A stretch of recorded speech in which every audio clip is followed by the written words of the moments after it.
குறை சொன்னால் எத்திடுவார் ஐயா, இனித்திடுவார். நல்ல முடிவேந்தர் நல்லதையே சொல்வார். நாளும் குறையின்றி நகர்த்திடலாம். வாசம் நிறைந்த ஒரு சாமி, வையகத்தின் திருமேனி.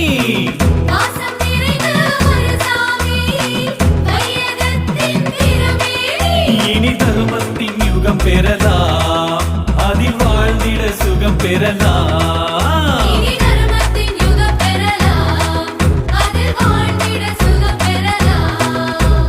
திருநாமம் சொல்லு, தினந்தோறும் சொல்லு, வைகுண்டர் வரப்பொட்டும் சாமியம்மா. கார்த்திகையில் இங்கு திருநாளின் கோலம், ஐயாவின் திருக்காட்சி அலங்காரமாய்.